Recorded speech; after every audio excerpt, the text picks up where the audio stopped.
এই তো তুলসী তুলতে বলেছি, এই হলুদ তুলবো।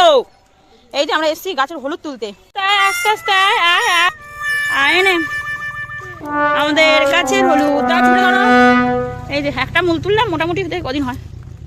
এই পর্যন্ত ঠিকই ছিল, কিন্তু একটা হলো এতটাই মাটির তলায়, কিন্তু আমি আর তুলতে পারছিলাম না। তাই শ্লোককে পাঠাচ্ছিলাম রান্নাঘর থেকে কিছু একটা নিয়ে আসার জন্য। যতক্ষণ না শ্লোক আসছে আমার কিচ্ছু করার ছিল না। তাও দেখতে দেখতে অনেকগুলো হলুদই হয়ে গেছে।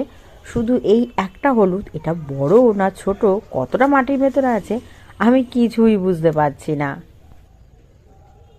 আমি শ্লোককে পাঠালাম রান্নাঘর থেকে কিছু একটা আনার জন্য। ভগবান, শ্লোকের বাবা শ্লোকের হাতে ডাল কাটা ধরিয়ে দ্বারা সম্ভব হলো না, তাই শ্লোকের বাবা নিজে এসেই পার্শ্বে দিয়ে হলুদটা তুলে দিল।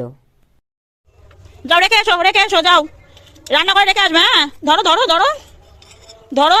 মোটামুটি যা হলুদ পেয়েছি আমাদের এক সপ্তাহ আরামসে চলে।